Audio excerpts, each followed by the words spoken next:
Bismillahirrahmanirrahim. Assalamualaikum warahmatullahi wabarakatuh. Assalamualaikum warahmatullahi wabarakatuh. Ya, selamat siang dan salam sejahtera untuk kita semua. Bagaimana kabarnya kalian semua? Sehat? Alhamdulillah sehat, Bu. Sehat ya. Alhamdulillah segala puji bagi Allah yang telah memberikan kita nikmat sehat ya, terutama sehingga pada siang hari ini kita masih diperkenankan untuk bisa sama-sama bertemu ya, meskipun secara online melalui Zoom meeting di perkuliahan metodologi penelitian pertemuan ketiga. Baik, mungkin izinkan Ibu untuk share screen dari materi metodologi penelitian kita pertemuan ketiga. Mungkin sebelum kita membahas tentang materi untuk pertemuan ketiga, mohon maaf, kita akan mereview dulu ya, review dari tugas yang kemarin diberikan. Ada tugas kan minggu lalu ya? Sudah dikerjakan belum?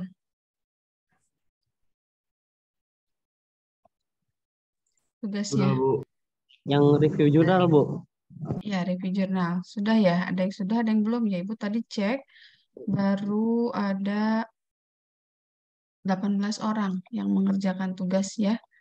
Jadi mungkin nanti tolong perhatiannya ya. Kemarin kan di kontrak perkuliahan sudah disampaikan bahwa yang menjadi komponen penilaian itu kan diantaranya selain UTS UAS ada nilai tugas. Yang mana output akhir dari mata kuliah metodologi penelitian ini adalah proposal skripsi. Jadi setiap tugas yang Ibu berikan itu berprogres dan Ibu harap semuanya bisa mengerjakan ya.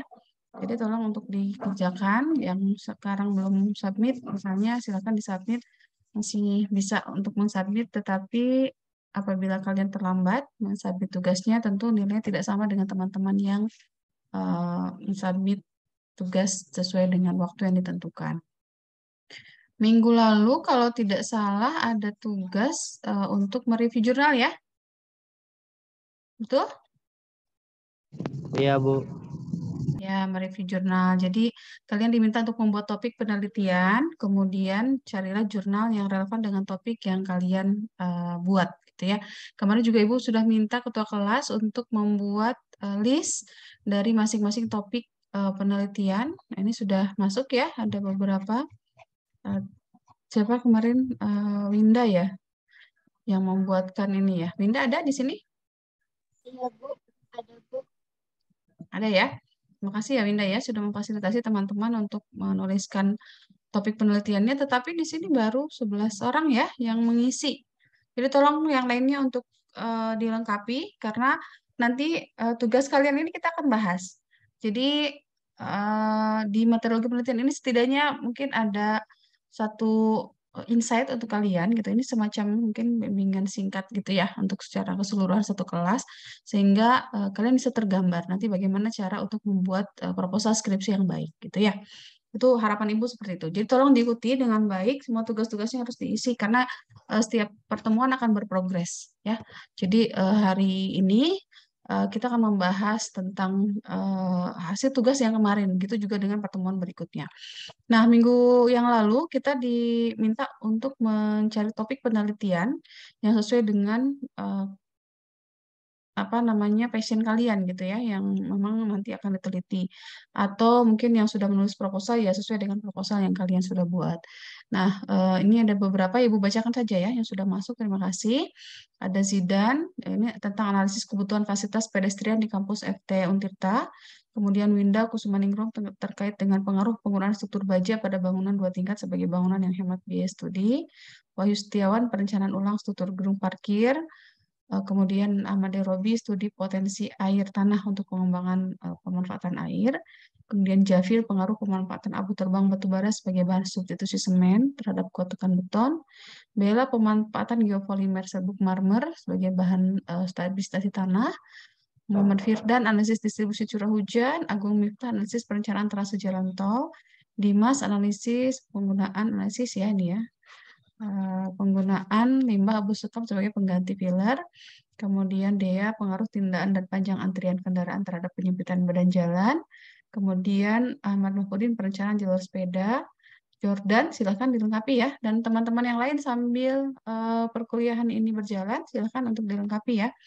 Kemudian tugas yang kemarin Ibu berikan, setelah menentukan topik, kalian diminta untuk membuat resume atau review dari jurnal nasional maupun internasional, minimal 10 jurnal.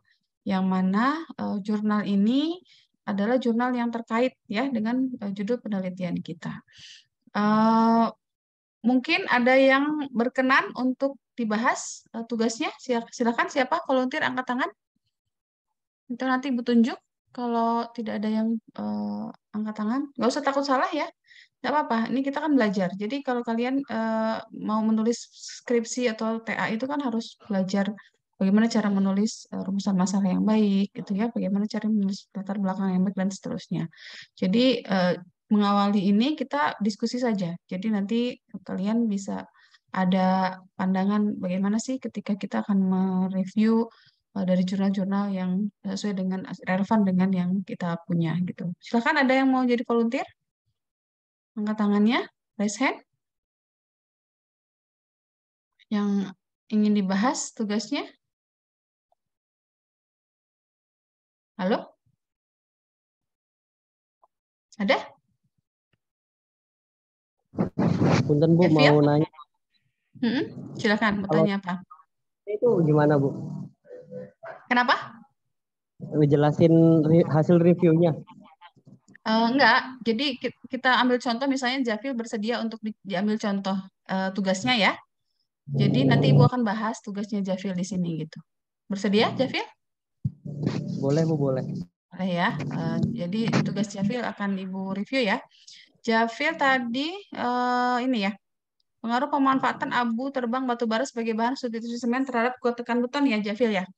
Jafil berarti ini struktur. Iya Bu, Kayaknya struktur Bu. struktur ya. Ini judulnya sudah diajukan ke Ketua KBK. Belum Bu, ini saya buat tugas medit aja dulu. Oh, buat tugas meted dulu. Oke, baik, nggak apa-apa. Kalau misalnya mau diajukan juga boleh gitu ya. Tapi ini kalau untuk tugas meted dulu nggak apa-apa, silakan saja. Cuman output nanti ya setelah kuliah metodologi penelitian ini diharapkan kalian sudah bisa menyusun proposal ya, proposal dari bab 1 sampai bab 4. Oke. Tugasnya yang Jafil sudah submit untuk review jurnalnya? Sudah Bu, sudah disubmit. Oke, 10 jurnal. Jafil 10 jurnal ya. Kemarin Jafil juga yang bertanya ke Ibu ya.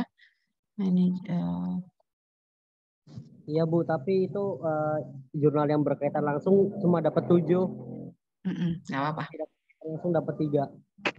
Oke. Sebentar ya, ini agak lama ya. Jadi kalian diminta untuk mereview jurnal yang berkaitan dengan topik kalian. Nah, perlu diingat bahwa yang berkaitan dengan topik kalian ini adalah tidak harus semuanya berkaitan langsung gitu ya. Jadi nanti di bab 2 untuk penelitian kalian ini kan di proposal kan ada bab 2 bab penelitian terdahulu yang relevan.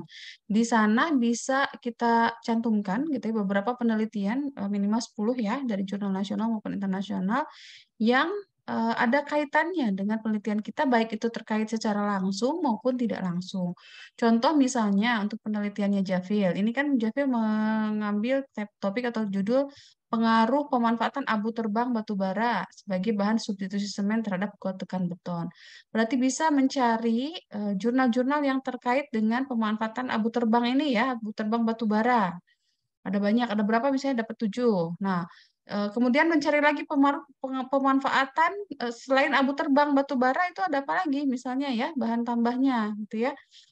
Silakan dicari dengan keyword yang lain gitu ya, misalnya dengan abu dari marmer misalnya ya dan lain sebagainya sebagai substitusi semen gitu ya untuk kuat tekan beton. Atau misalnya dilihat dari abu terbang batu bara ini di penelitian terdahulu yang relevan ada metode yang digunakan.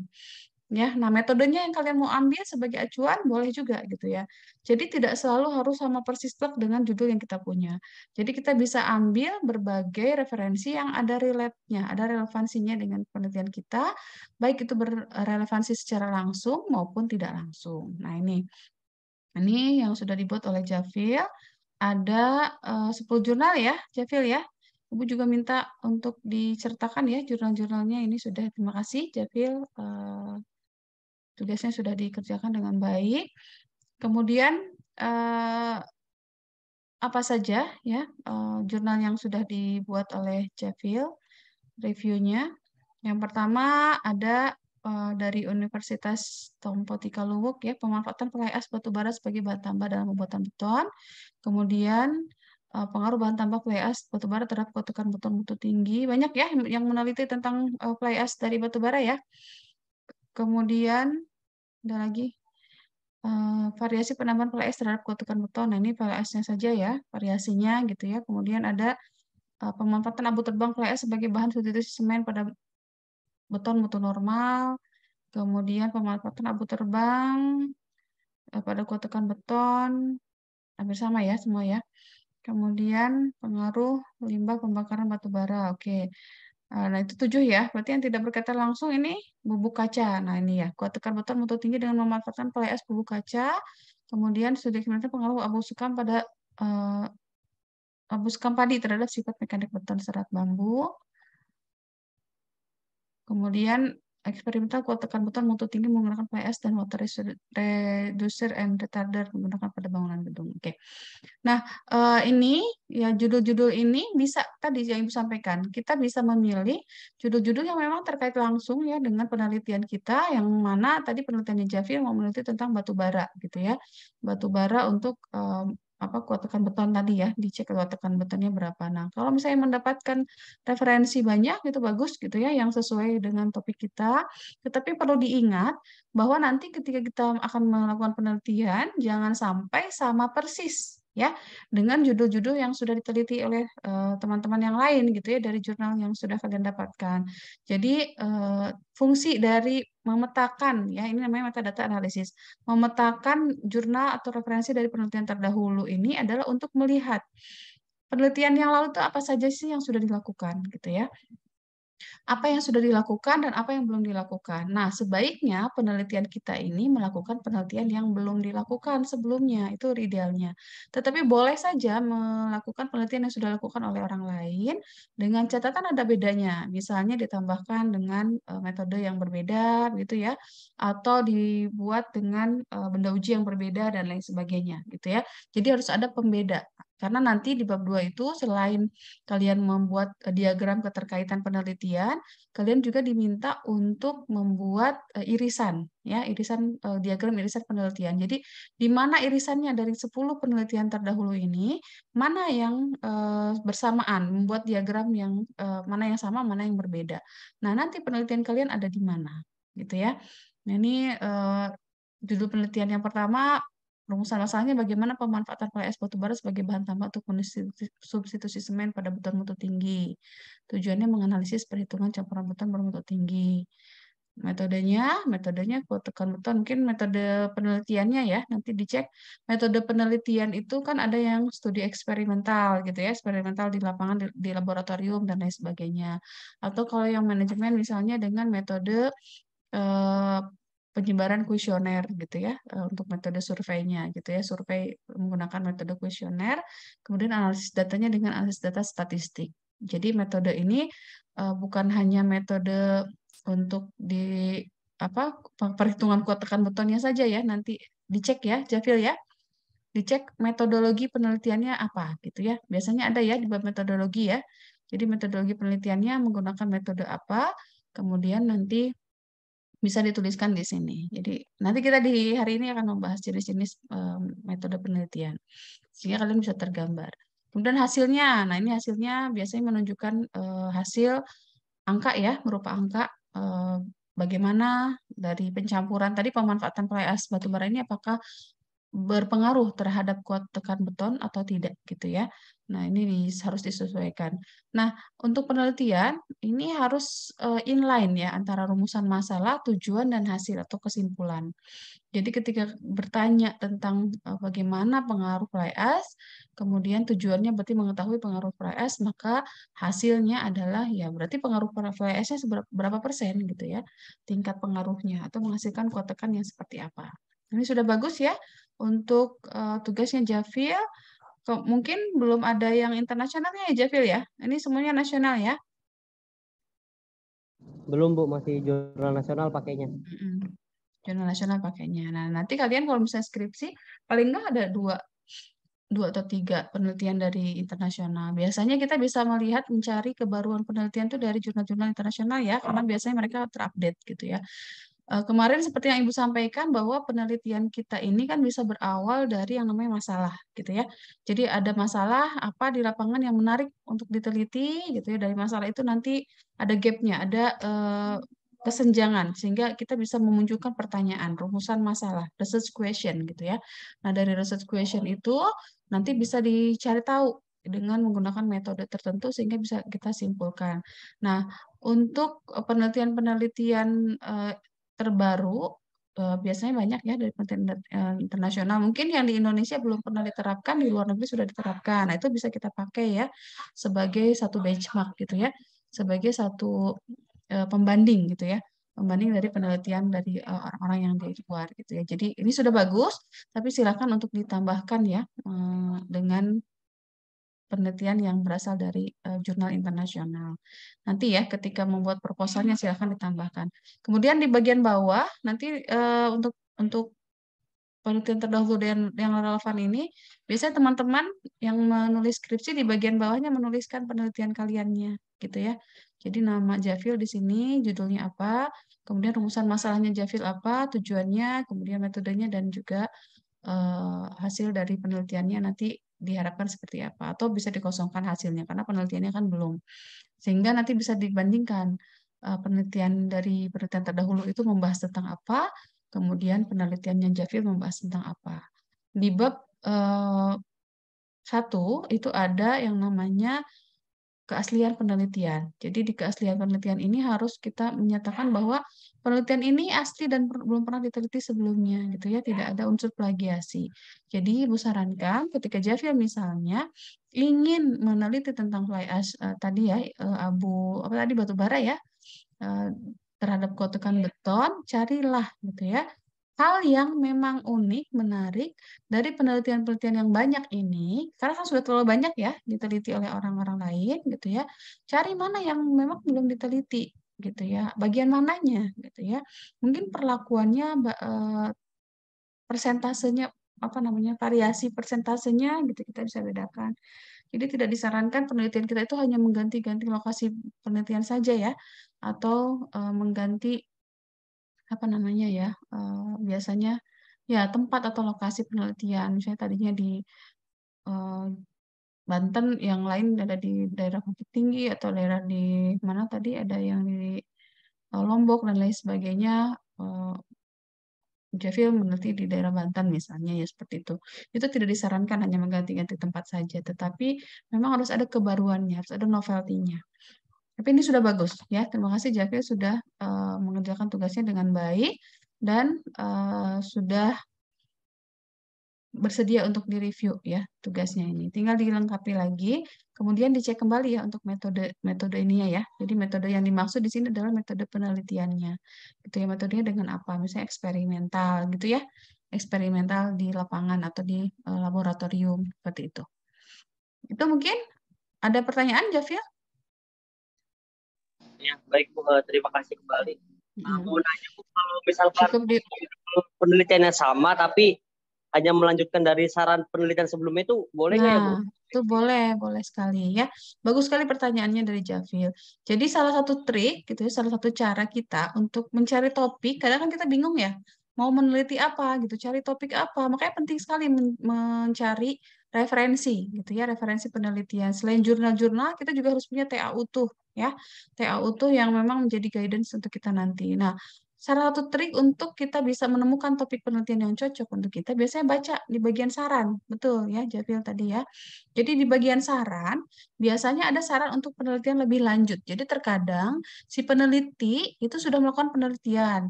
Nah, di lokasi proyek ternyata ada beberapa hal yang menarik untuk diteliti, tapi karena keterbatasan waktu, keterbatasan biaya, keterbatasan dari variabel yang diteliti, gitu ya, dibatasi. Kan ada batasan masalahnya ya, agar tidak melebar kemana-mana, terutama kalau S1.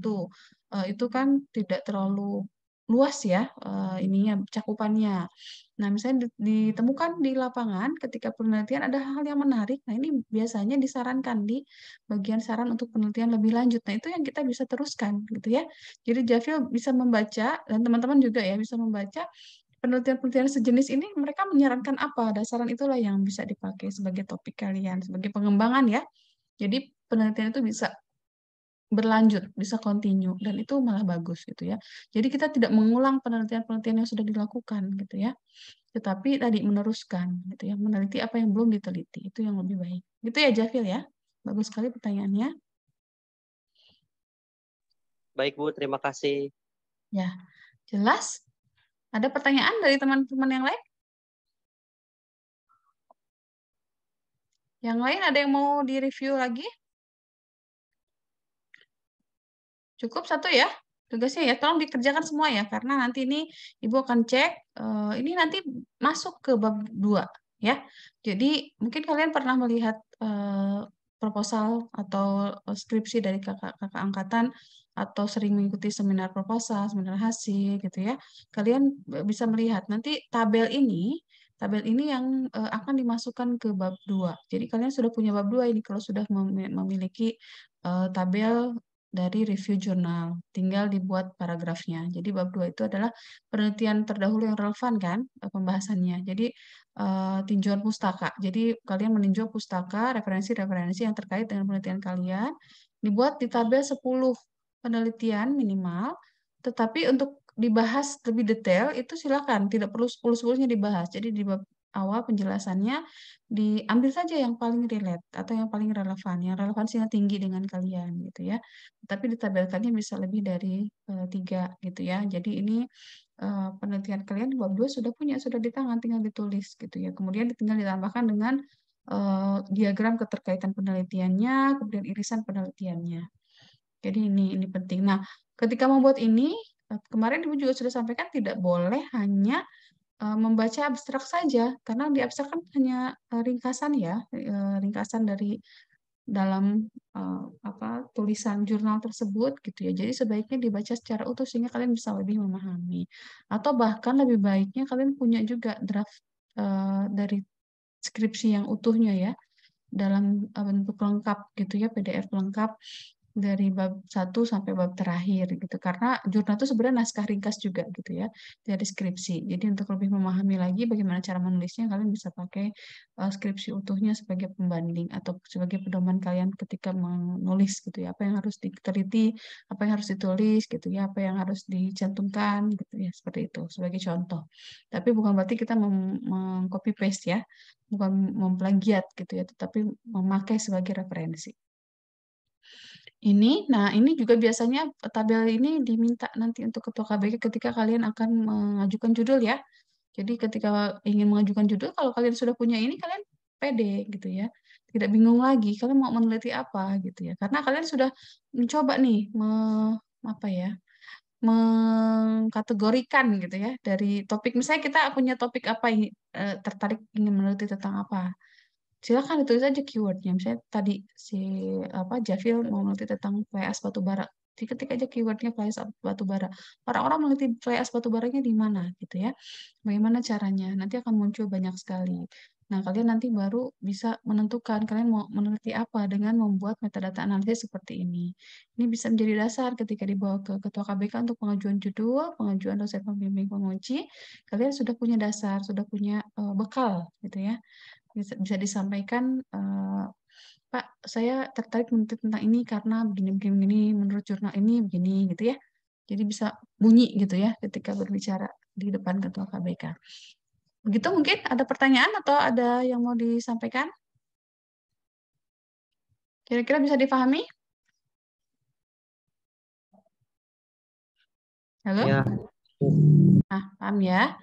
Cukup ya untuk pembahasan satu orang saja. Nanti mungkin setiap pertemuan Ibu ambil satu contoh ya. Sebaiknya kalian mau gitu ya dibahas gitu. Jadi jangan takut salah. Karena apa? Biar ketika menulis skripsinya nanti kalian bisa lebih yakin dan meminimalisir kesalahan. Karena banyak sekali mahasiswa yang menulis skripsi ini asal-asalan sehingga banyak kesalahan sehingga ketika bimbingan banyak dikoreksi oleh dosen sampai berulang kali. Kesalahannya diulang lagi karena tidak paham gitu ya. Jadi nanti Bu harap setiap pertemuan ada volunteer ya yang berkenan untuk dibahas tugasnya. Ini tadi sudah bertambah belum ya? Udah 14 ya. Silakan diteruskan ya sampai berapa jumlah dari mahasiswa kita ini. Sekelas C ada 29. Jadi Bu harap semuanya 29 menulis di sini dan tugasnya dikumpulkan. Oke, cukup pembahasan tugasnya? Ada pertanyaan? Ada yang mau bertanya? Kalau tidak ada, mungkin kita lanjutkan ya ke materi di pertemuan ketiga ini, modul pertemuan 2, karena pertemuan pertama kan Ibu belum memberikan materi ya. Hari ini kita akan membahas jenis-jenis penelitian. Sudah terlihat PPT-nya, filenya? Sudah, Bu. Halo? Sudah ya. Pendahuluan untuk materi metodologi penelitian pada hari ini, kita akan membahas jenis-jenis penelitian secara global saja ya, mungkin Ibu tidak terlalu detail. Kalian nanti bisa membaca sendiri, karena wajib ya bagi mahasiswa yang mengambil mata kuliah skripsi itu membaca metodologi penelitian sebagai guidance ya, selain pedoman skripsi. Penelitian seperti yang sudah kita bahas di minggu lalu, ini banyak sekali kan definisinya ya minggu lalu ya. Penelitian itu bisa diartikan research is a semantic attempt to provide answer to question such answer may be abstract and general as is often the case in basic research, or they may be highly concrete and specific as is often the case in applied research. Menurut Tuckman 1978. Jadi yang namanya penelitian ini merupakan satu cara gitu ya untuk menyediakan jawaban dari pertanyaan. Nah, di penelitian ini kan tadi Ibu menyinggung ada yang namanya research question. Jadi ada pertanyaan penelitian, ada masalah yang ingin kita ketahui gitu ya. Jadi penelitian ini adalah satu cara kita untuk menyediakan jawaban dari pertanyaan-pertanyaan yang ada di benak kita gitu ya, dari pertanyaan penelitian. Kemudian nanti pembahasannya atau jawaban dari yang kita teliti itu bisa saja abstrak atau secara umum gitu ya, seperti kasus-kasus di basic research, atau mungkin lebih konkret gitu ya, atau spesifik seperti halnya di applied research atau di penelitian-penelitian terapan gitu ya. Jadi jawabannya itu bisa saja secara umum atau abstrak, bisa juga lebih detail gitu ya. Jadi seperti yang minggu lalu pernah Ibu sampaikan kalau tidak salah, jawaban penelitian itu kan tidak selalu harus sesuai dengan hipotesis kita, atau tidak selalu sesuai dengan apa yang kita harapkan gitu ya. Misalnya tadi topiknya Javil itu terkait dengan fly ash batu bara untuk kuat tekan beton gitu ya, misalnya ya. Apakah dia berpengaruh menambah kuat tekan ataukah tidak gitu ya. Harapan kita bisa menambah gitu ya mungkin ya. Dengan variasi fly ash yang berbeda-beda gitu, misalnya abu batu diganti dengan abu batu bara, diganti dengan abu ini misalnya apa pecahan marmer, kaca dan lain sebagainya. Itu harapannya sebenarnya itu kan sebagai satu media alternatif gitu ya dari material yang biasa digunakan, nah kita mencari material yang lain, atau bahkan misalnya material tersebut itu biasa menjadi sampah gitu yang dibuang dan tidak dimanfaatkan, kita bisa pakai sebagai campuran fly ash. Nah harapan kita bisa berpengaruh gitu ya, bisa menambah kuat tekan betonnya. Tetapi pada kenyataannya misalnya tidak berpengaruh, tidak menambah apapun gitu ya, atau bahkan misalnya memperburuk gitu ya. Nah, itu bagaimana? Ya nggak masalah gitu ya. Yang penting kita sudah berusaha mencari jawabannya. Perkara jawabannya bagus atau tidak itu tidak perlu kita pikirkan gitu ya. Yang penting semua proses penelitiannya sudah dijalani dengan benar, semua prosedur sudah dijalani dengan benar, sehingga nanti pada kesimpulannya berarti tidak ada pengaruhnya gitu ya, dari fly ash batu bara ini tidak berpengaruh terhadap kuat tekan beton atau berpengaruh tetapi tidak signifikan sehingga tidak digunakan sebagai campuran beton misalnya ya. di sarannya kan, atau misalnya pada kenyataannya hasilnya ternyata berpengaruh signifikan, itu bisa disarankan sebagai material pengganti. Jadi seperti itu gambaran penelitian itu. Jadi tidak selalu harus dipaksakan sesuai dengan keinginan kita atau sesuai dengan harapan kita. Jadi tidak boleh ya memanipulasi data. Benar-benar data yang diperoleh dari penelitian, pengambilan data, pengumpulan data itu harus real dan itu harus kita olah sedemikian rupa dengan benar ya, tidak boleh ada manipulasi data, diganti-ganti angkanya sehingga bisa sesuai atau bisa cocok, nggak boleh seperti itu. Jadi harus benar-benar apa namanya real gitu ya, data real. Nah, kemudian penelitian harus dilakukan secara sistematis. Sistematis itu berarti tersistem ya, terpola. Jadi ada urutannya. Ada metode yang harus diikuti gitu ya. Ada flowchart-nya. Dari mulai awal persiapan, kemudian pengumpulan datanya bagaimana metodenya, proses analisis datanya bagaimana, pengujiannya bagaimana, sampai penarikan kesimpulannya seperti apa.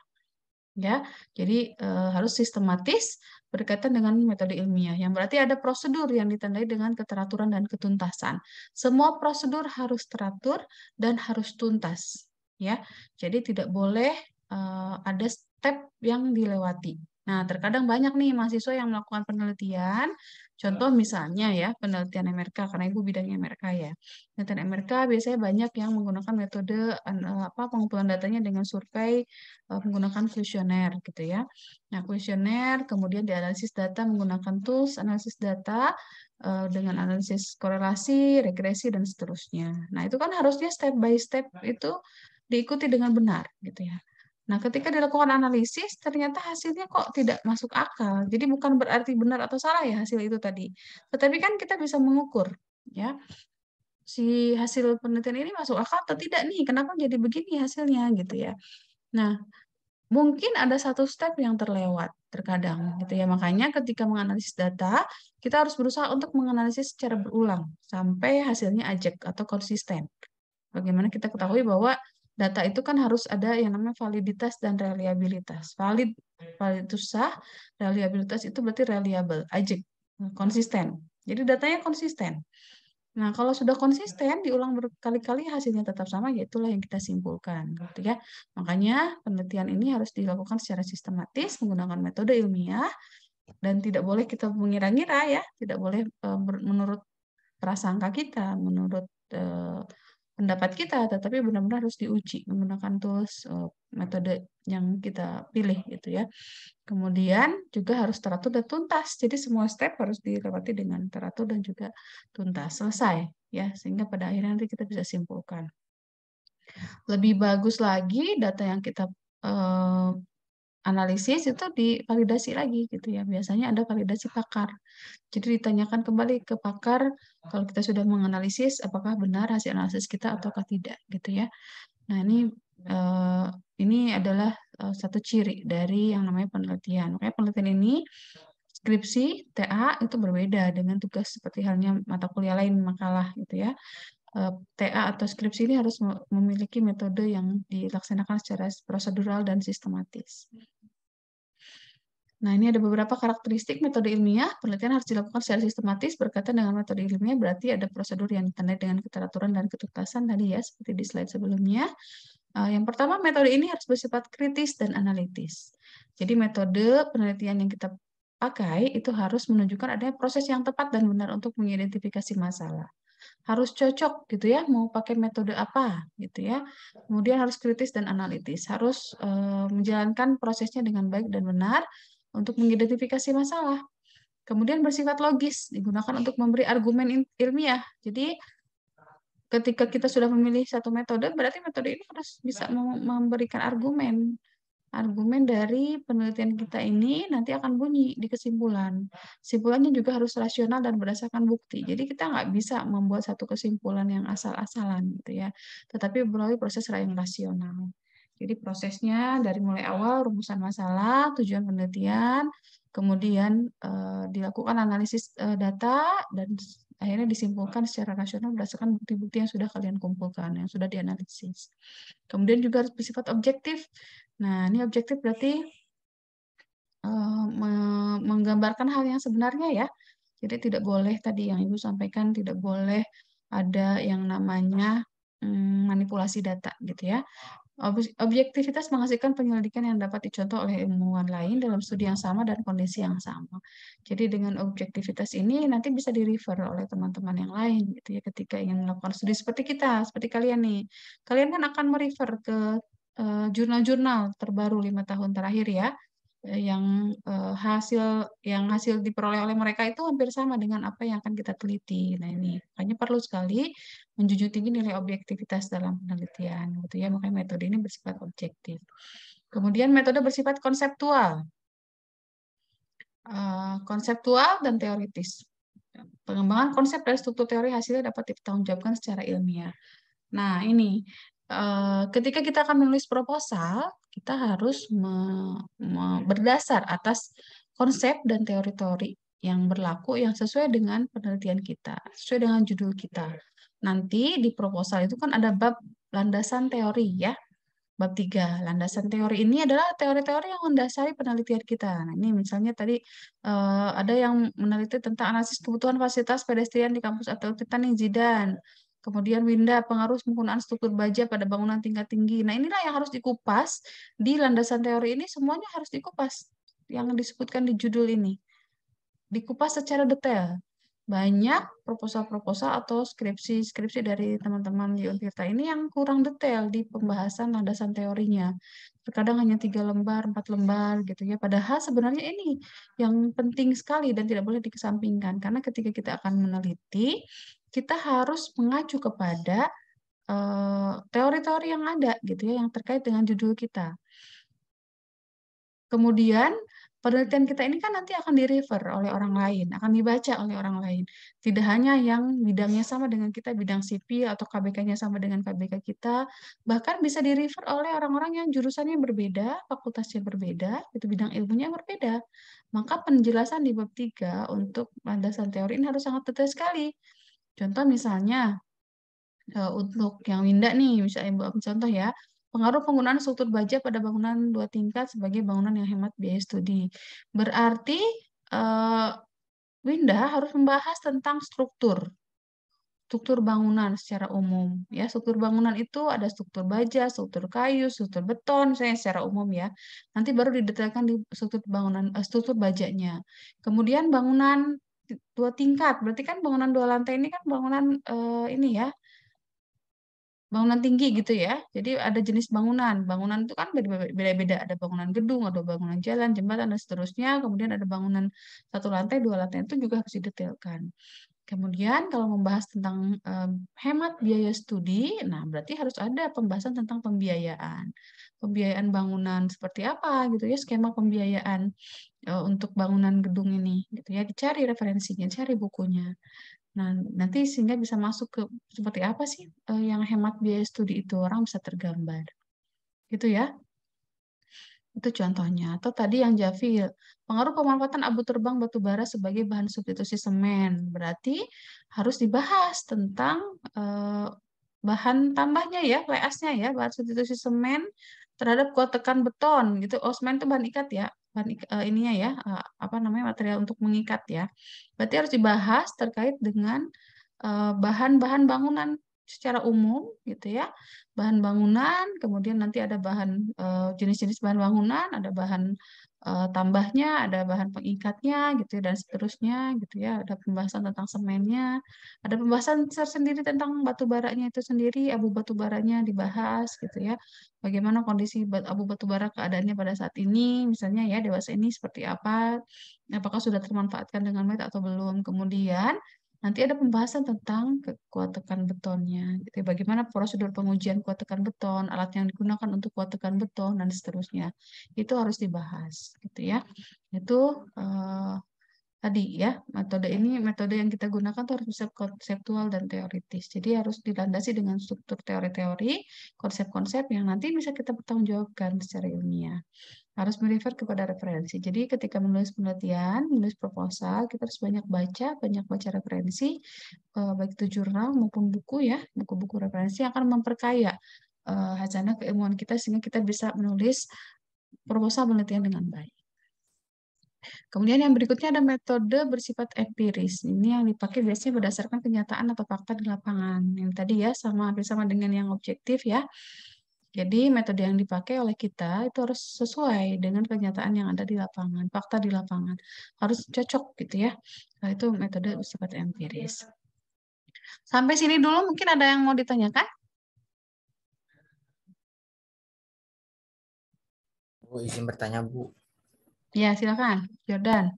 Ibu, maaf Bu, kan pertemuan Mhm. sebelumnya saya belum masuk Bu. Ada Ya. itu Bu, untuk reviewnya itu harus dari jurnal perorangan atau dari instansi juga boleh Bu? Boleh, jurnal instansi boleh, silakan saja. Oh, jadi ya, Jadi yang penting jurnal penelitian ya, jurnal penelitian yang memang relevan dengan topik yang kamu akan angkat gitu ya. Tidak harus jurnal perorangan karena biasanya kan penelitian itu kan ada yang dilakukan mandiri ya. Ada juga penelitian yang dilakukan secara tim gitu ya, dalam satu instansi tertentu gitu ya, atau bahkan biasanya ada yang bekerja sama lintas instansi gitu. Jadi nggak masalah. Yang penting penelitian itu adalah penelitian yang relevan dan juga yang terbaru ya. Jadi 5 tahun terakhir. Itu ya Jordan ya. Jadi segera dibuat tugasnya, termasuk tadi topik penelitian harus dituliskan di link yang sudah di-share oleh Winda. Kemudian tugas untuk review jurnalnya juga harus diisi gitu ya, diupload ya. Ibu tadi mengecek ada baru 18 orang yang mengumpulkan dari 29. Berarti baru belum ada ini ya, 70%-nya ya. baik Jadi Bu. silakan. Bu. Terima kasih Bu. Ya, silakan dikerjakan. Masih bisa kalau untuk tugas masih bisa mengupload tugas, tetapi tadi Ibu kembali ya nilainya tidak bisa sama ya dengan teman-teman yang mengumpulkan tugas tepat waktu. Jadi diupayakan kumpulkan tugasnya tepat waktu ya, agar nanti kalian bisa mendapatkan hasil maksimal. Itu ya, jurnal silakan dikerjakan, jurnal apapun yang terkait dan juga sesuai dan terbaru ya 5 tahun terakhir. Ada lagi pertanyaan? Kalau tidak ada pertanyaan, kita masuk ke jenis penelitian. Mungkin secara umum ada 2 jenis penelitian ya yang kita ketahui. Ada penelitian kuantitatif dan penelitian kualitatif. Ya, nah ini ada kesalahan ya, nanti diperbaiki. Kualitatif dan kuantitatif. Mungkin sebelum dibahas, pernah dengar penelitian kualitatif dan kuantitatif?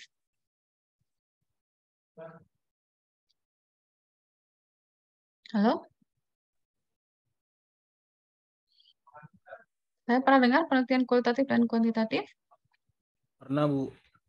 Nah, kalau sudah pernah dengar, Ibu mau minta kalian menuliskan ya di Padlet ya untuk kuis pertemuan ini ya. Jadi, nah ini ada Pak. Terlihat halaman Padlet. Ibu minta kalian sepemahaman kalian saja menuliskan perbedaan antara penelitian kuantitatif dan kualitatif. Ya, Ibu berikan waktu mungkin 10 menit untuk menulis. Nanti link Padletnya Ibu share di kolom chat. Cara untuk menjawabnya mungkin yang sudah ini sepertinya kalian pernah semua ikut kelas Ibu ya. Jadi sudah terbiasa membuat Padlet. Di pojok kanan bawah ada tanda plus ya. Tinggal di tanda tambah, kemudian tulis subjeknya nama kalian, saya nama Ibu ya. Kemudian ambil foto selfie karena Ibu sedang gunakan kamera ini ya, kamera zoom, jadi tidak muncul.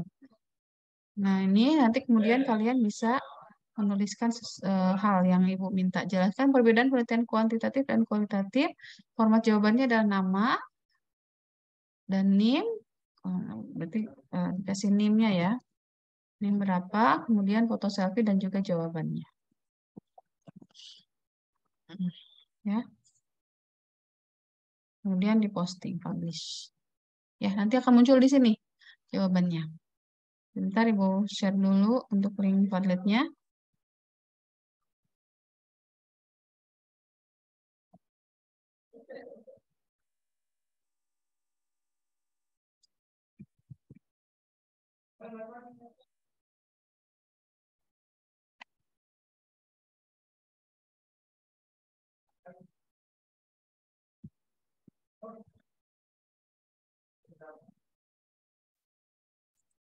Ya, silakan bisa diklik link Padletnya sudah muncul di kolom chat.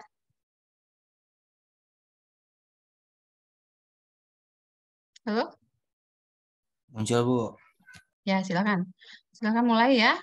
10 menit untuk mengisi apa yang kalian ketahui tentang perbedaan penelitian kuantitatif dan kualitatif. Tidak perlu cari jawaban yang panjang-panjang, googling dulu dan lain sebagainya.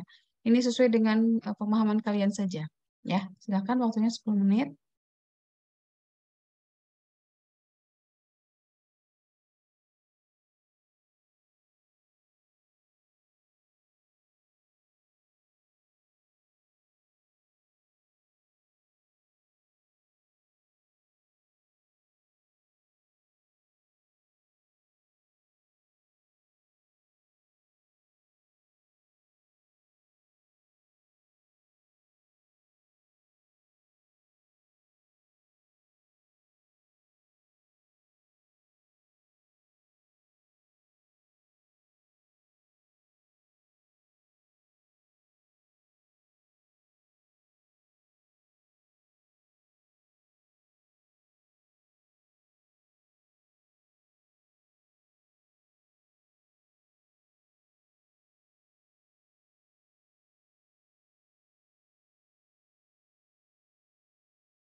Sudah ada yang menjawab Padletnya. Silakan teman-teman yang lain untuk segera menyelesaikan.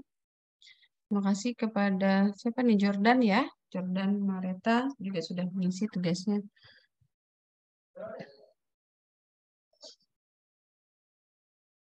Yang lain masih ditunggu ya.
Oke, sudah banyak ya yang menjawab nih. Ada berapa orang nih?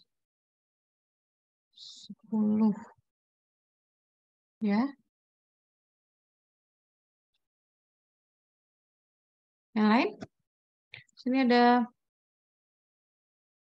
22 orang. Yang lainnya silakan. Bisa mengumpulkan tugasnya.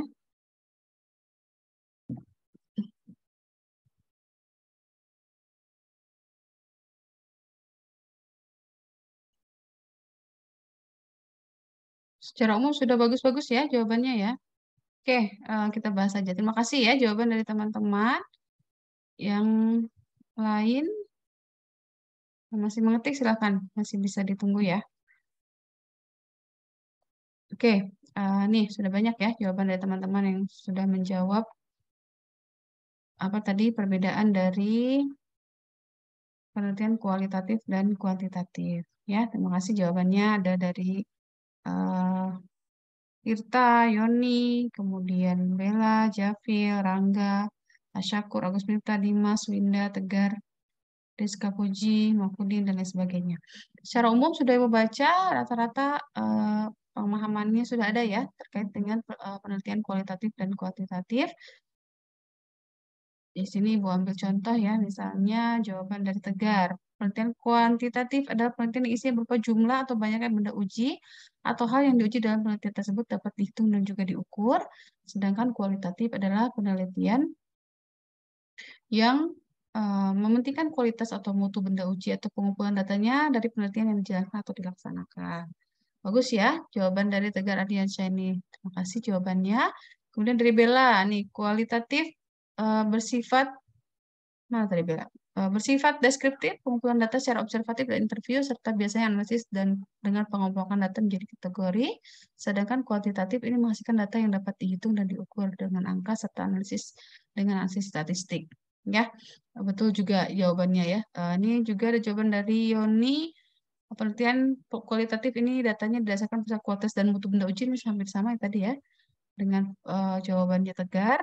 Kemudian untuk kuantitatifnya, penelitian yang menggunakan angka-angka sebagai pendekatan penghubungan data, penafsiran terhadap data yang diperoleh setelah pemaparan hasilnya.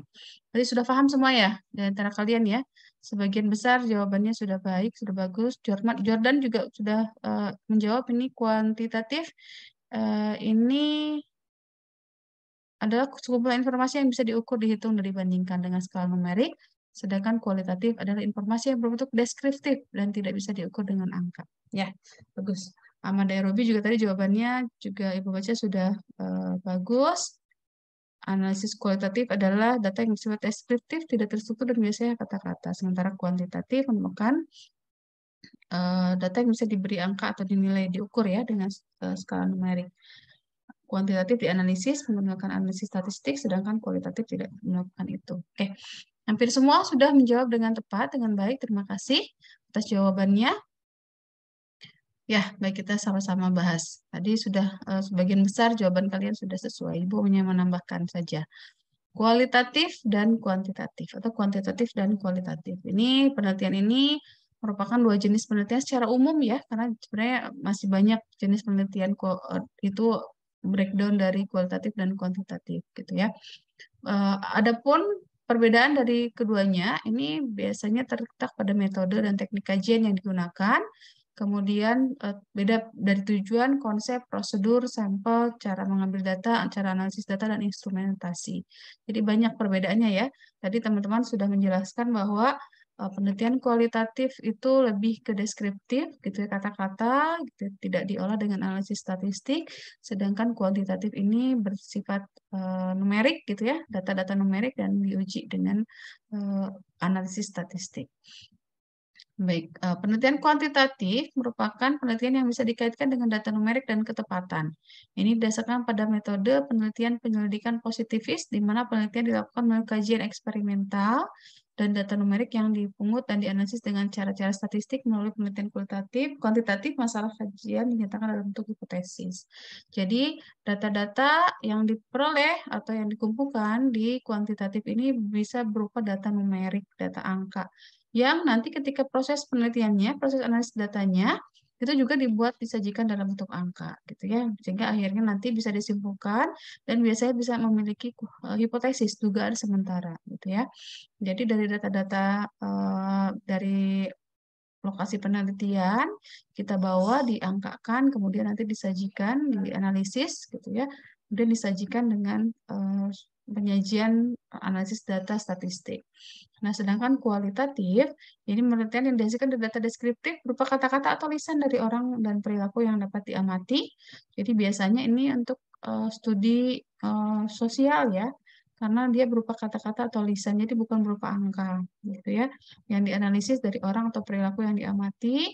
Metode kualitatif berusaha mengungkap berbagai keunikan yang terdapat dalam individu, kelompok, masyarakat, atau organisasi dalam kehidupan sehari-hari secara menyeluruh, rinci dalam dan dapat dipertanggungjawabkan secara ilmiah. Jadi lebih ke studi deskriptif yang kita menganalisis langsung gitu ya dari satu kelompok data atau dari individu atau masyarakat atau organisasi atau keadaan misalnya di lapangan di proyek gitu ya, kita analisis secara detail gitu. Jadi buat dalam bentuk deskriptif, dinarasikan. Sedangkan kuantitatif dibuat dalam bentuk data angka. Nah, penelitian kuantitatif ini memiliki karakteristik, diantaranya dari segi metode, kuantitatif ini bersifat positifis tadi ya, eksperimental. Jadi dilakukan uji eksperimen, data numerik, uji statistik. Dari segi konsep utama yang dibicarakan dalam penelitian kuantitatif berurutan dengan variabel, operasional, hipotesis, reliabilitas, validitas, dan signifikansi.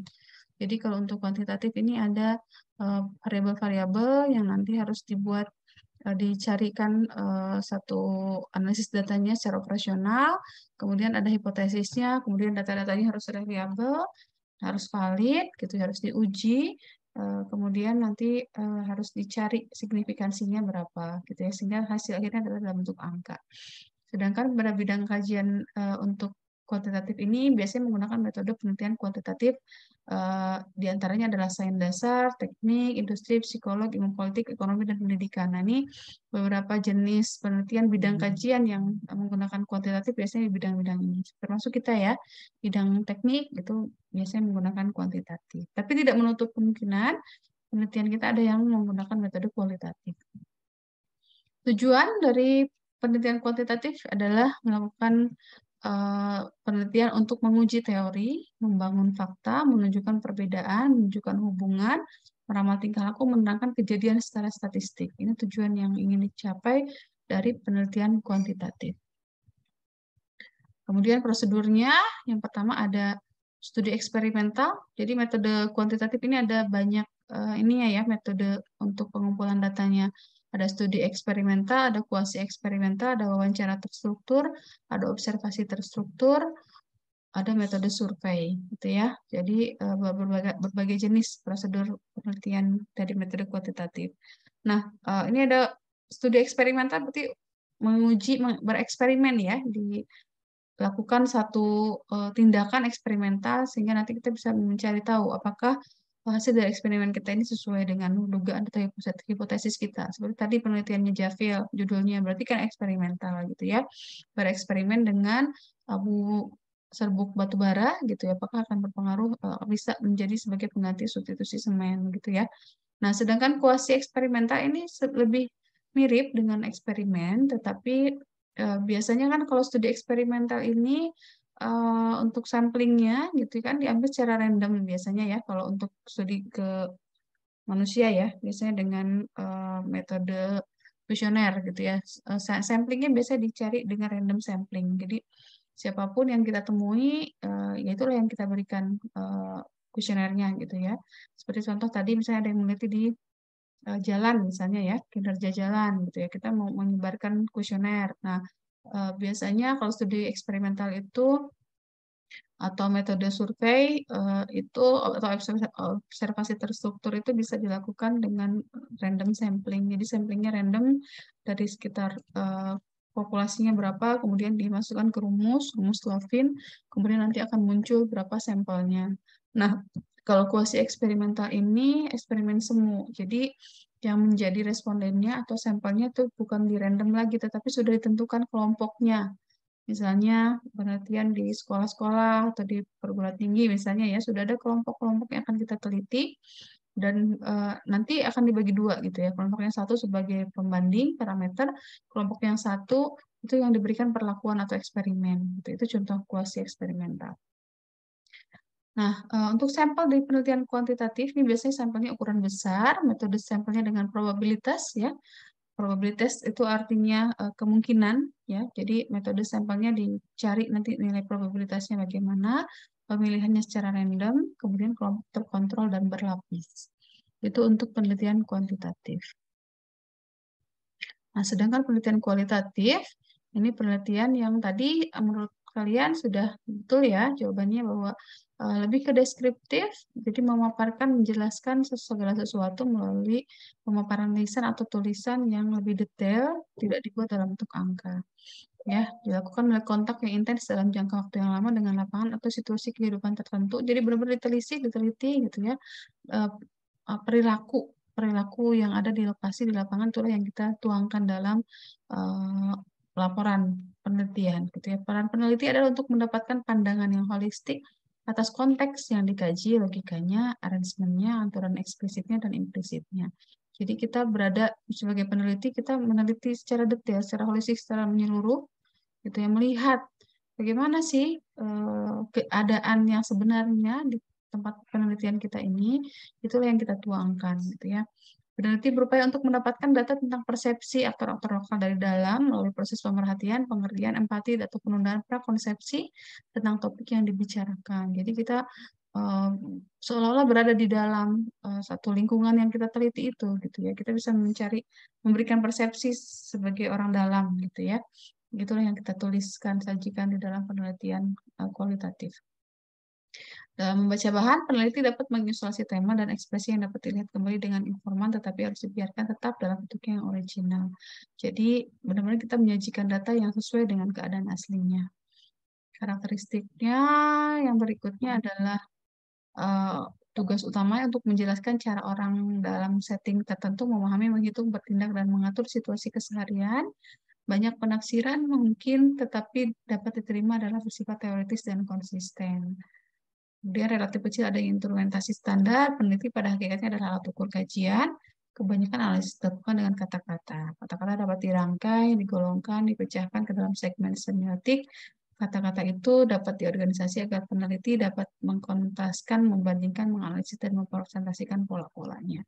Jadi penelitian kualitatif ini lebih ke deskriptif, yang mana peneliti harus memiliki kecakapan ya, untuk menjelaskan gitu ya, menyajikan kembali apa-apa yang sudah kita teliti gitu ya di lapangan, di lokasi penelitian, itulah yang kita sajikan di tulisan sehingga digambarkan secara utuh sehingga orang bisa lebih paham gitu ya apa yang kita peroleh dari hasil penelitian tersebut bisa dipahami oleh semua orang.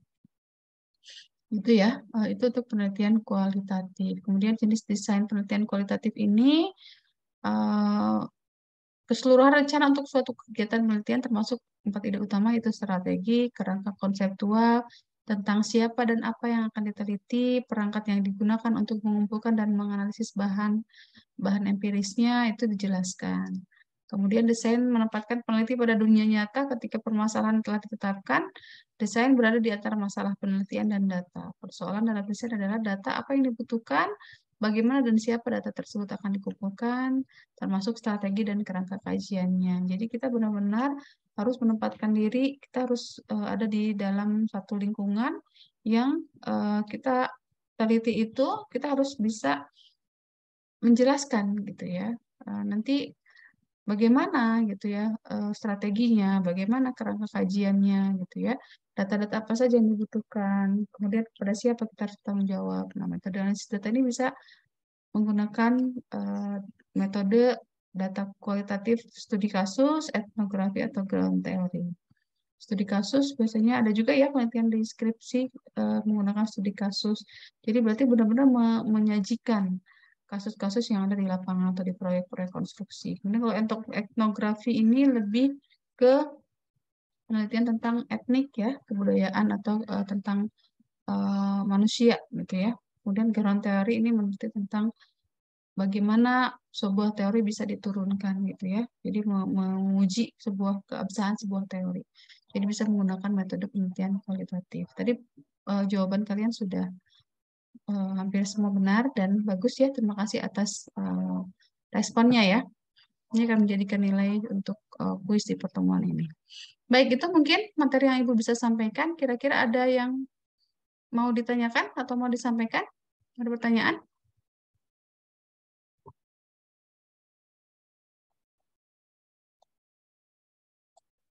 Silakan, ada pertanyaan bisa dipahami kira-kira? Halo? Bisa, Ibu. Bisa ya, bisa dipahami ya. Oke, ini tadi Pak sudah 22 orang ya, sudah menjawab, yang hadir di sini sudah ada jawabannya semua. Terima kasih. Oke, ada pertanyaan sebelum Ibu akhiri?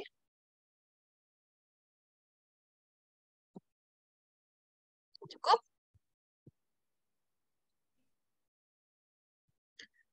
Kalau Dari tidak saya ada pertanyaan, cukup. ya, oke, makasih ya. Mungkin kalau tidak ada pertanyaan, Ibu akhiri sampai di sini. Minggu depan nanti Ibu akan berikan tugas lagi ya. Jadi kita setiap minggu berprogres. Tugasnya secara umum mungkin Ibu bisa sampaikan, kita bisa mulai menyusun bab 1, latar belakang. Ya. Jadi nanti kalian bisa mulai dari jurnal yang kalian peroleh tadi ya, bisa dicari atau dibaca latar belakangnya. Nah, mungkin kisi-kisinya dari Ibu, latar belakang ketika kita akan menyusun latar belakang itu tidak perlu harus banyak-banyak ya, maksimal 2 lembar saja, dan harus berdasar dari referensi. Jadi menyusun latar belakang itu, kita harus membuat alur bahwa apa sih yang mendasari penelitian kita ini gitu ya, sampai pembaca paham bahwa penelitian ini penting untuk dilakukan gitu ya. Jadi cari referensi-referensi, kemudian gabungkan menjadi bentuk paragraf. Nah, dari gabungan dari materi-materi tersebut itu membentuk satu alur sampai di akhir paragraf di bab latar belakang ini menyatakan bahwa berdasarkan hal tersebut penelitian ini penting untuk dilakukan. Gitu ya. Contoh misalnya tadi yang siapa Javil tuh ingin meneliti tentang pengaruh pemanfaatan abu terbang batu bara sebagai substitusi semen, gitu ya. Berarti harus dijelaskan dulu kondisi abu terbang batu bara selama ini seperti apa. Kalau ada data, fakta harus disajikan juga. Ya, jadi abu terbang, misalnya batu bara selama ini dijadikan sebagai bahan sampah industri misalnya ya, yang dikategorikan sebagai bahan limbah berbahaya beracun gitu ya. Sesuai dengan data statistik dari BPS diperoleh sekian juta ton batu bara bla bla bla. Nah, itu lebih bagus seperti itu ya, ditambahkan dengan data fakta. Tulis sumbernya, sumber referensinya dari mana. Kemudian nanti terus beralur bahwa misalnya penggunaan semen saat ini banyak banyaknya penggunaan semen menyebabkan apa gitu ya, dicari rasionalnya gitu ya, misalnya perlu dikurangi gitu ya penggunaan semen karena keterbatasan dan lain sebagainya, kalian bisa berbicara itu, tapi cari dari referensi. Kemudian bisa berbicara sampai di akhir dikatakan bahwa berdasarkan hal tersebut, maka penelitian tentang pemanfaatan abu terbang batu bara ini menjadi penting untuk dilakukan. Itu ya.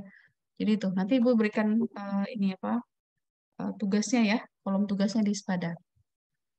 Itu secara umum gambarannya. Tugasnya nanti tidak banyak untuk besok hanya latar belakang saja. Jadi kita membuat proposalnya satu bagian sehingga nanti kalian bisa lebih jelas ya tergambar bagaimana sih si proposal yang baik itu gitu ya. Minggu depan kita akan bahas lagi insya Allah sehingga kalian bisa lebih paham. Oke, mungkin itu yang bisa Ibu sampaikan untuk hari ini. Terima kasih atas perhatian kalian. Sebelum diakhiri mungkin Ibu minta untuk open cam biar bisa diambil dokumentasinya.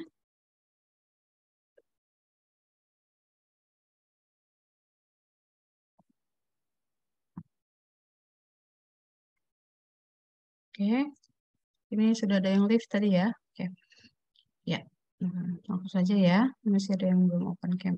Apa? 1, 2, 3. Baik. Oke, terima kasih atas perhatian kalian, Ibu akhiri. Bila taufiq wal hidayah. Wassalamualaikum warahmatullahi wabarakatuh. Waalaikumsalam Waalaikumsalam warahmatullahi wabarakatuh.